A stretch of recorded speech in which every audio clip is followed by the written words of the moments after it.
Credo brand या मुफ्ती जो है ना, मुफ्ती की जीन्स आती है, बड़ी पॉपुलर जीन्स है।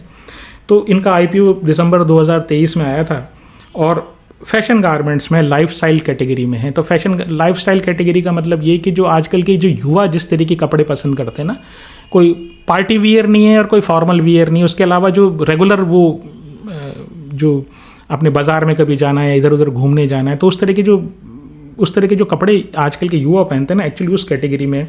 तो जीन्स, टी शर्ट्स और ट्राउज़र्स बनाते हैं। तो एक 2-3 चीज़ें आप समझ लीजिए, फैशन कैटेगरी में, फैशन और लाइफस्टाइल में। दूसरा, ये जीन्स, टी शर्ट्स और ट्राउज़र्स बनाते हैं और मेल के लिए कपड़े बनाते हैं। ये पॉइंट आप एक बार ध्यान रखें। दूसरा, इन्होंने क्या किया, इनका ये कोशिश ये करते हैं कि असेट लाइट मॉडल रखें।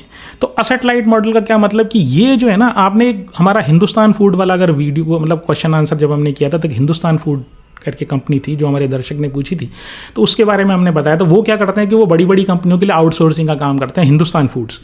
तो बड़ी कंपनियां क्या है, वो सिर्फ मार्केटिंग में और अपनी ब्रांडिंग में जो है ना, वो अपनी एनर्जी लगाना चाहती है, और मैन्युफैक्चरिंग जो है ना, वो अपने हिसाब से अपनी क्वालिटी कंट्रोल करके किसी दूसरे से बनवा लेती है। तो ये कंसेप्ट जो है, FMCG का जो कंसेप्ट है ना, ये मुफ्ती ने गारमेंट इंडस्ट्री में इस्तेमाल किया है।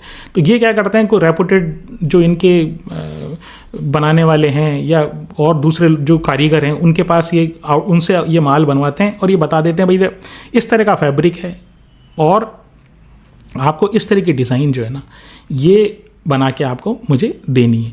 तो ये सिर्फ जो है ना, वो मतलब इनका जो कंट्रोल है ना, वो प्रोडक्शन के ऊपर भी है, लेकिन प्रोडक्शन खुद नहीं कर रहे, और इनकी जो एनर्जी जितनी ज़्यादा लग रही है ना, वो ब्रांडिंग में और मार्केटिंग में।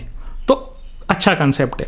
फिर किस तरह कपड़े बनाते हैं, प्रीमियम कपड़े बनाते हैं और मिड प्रीमियम बनाते हैं। मतलब प्रीमियम का मतलब हाई प्राइस वाले, ठीक है।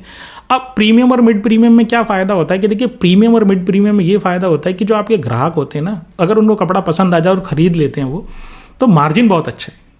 तो पहले पसंद आना। तो एक इशू तो इसमें ये है कि आप जैसे जैसे फैशन चेंज होता है, तो आपको एक तो फैशन का ध्यान रखना होता है, और जैसे जैसे फैशन चेंज होता है उस हिसाब से आपकी इन्वेंट्री जो आपने ऑलरेडी कपड़े बना लिए ना, फिर उनका क्या होगा अगर वो आपके बिके नहीं तो एक ये बड़ा इशू होता है इसमें। और सीजनल धंधा है कि भाई जैसे त्यौहार टाइप चीज़ें आई तो वहाँ पर ज़्यादा बिकेगा, और नॉर्मल टाइम पे ठीक ठाक सेल होती है। बहुत ज़्यादा कोई बड़ी सेल की उम्मीद, मतलब एकदम बम्पर सेल हो जाए ऐसा नहीं होता। त्योहारों पर ही इस तरह की चीज़ होती है। अब इनके दिसंबर 2024 में 1861, ठीक है, 1861 इतने टोटल आउटलेट्स से, मतलब रीच भी इनकी अच्छी है। तो ख़ास बात क्या है, देखिए ये जो बिज़नेस जिन्होंने ये जो चला रहे हैं, इनका एक्चुअली करीब 20-25 साल का एक्सपीरियंस है, तो मार्केट की नब्ज़ को अच्छे से पहचानते हैं। क्योंकि इसमें तो यही चाहिए कि आप अकॉर्डिंग टू द मार्केट, या जैसे हमारी युवाओं की पसंद है या जो इस तरह के कपड़े पहनने वाले स्टूडेंट जो लोग हैं उनके पसंद है, उस हिसाब से आप कपड़े बना दें, और इतने ही बनाएं जितने वो बिक जाए, क्योंकि फैशन जल्दी चेंज होता है। तो एक्सपीरियंस प्रमोटर है। फिर क्या है, जो इशू है ना, वो ये है कि इनका जो कैश कन्वर्जन साइकिल है, यानी आपने माल, जब तक आप माल में पैसा लगाया, माल खरीदा, और उसके बाद से बुकने के बाद आपके पास वापस पैसा आएगा ना, वो 281 डेज़ का है। 281 दिन लग जाते हैं आपके 1 रुपये की चीज़ खरीद के उसको तैयार करके बेच के आपके पास उससे वापस पैसा है 281 दिन।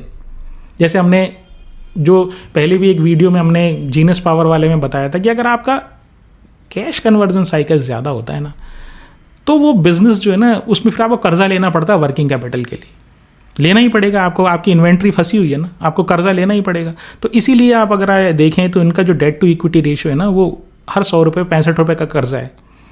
फिर एक स्मॉल कैप कंपनी है, 850 करोड़ का मार्केट कैप है, ROE ठीक है, 19% की है। प्रमोटर की जो होल्डिंग है वो करीब 55% है, जो डाउन हो रही है। FII की आधी % है, FII की भी होल्डिंग कम हो रही है। DII की होल्डिंग कम हो रही है, करीब 6% रह गई है। और पब्लिक की होल्डिंग है एज़ यूजुअल, जैसे इन सब तीनों की कम होगी तो पब्लिक की तो बढ़ेगी।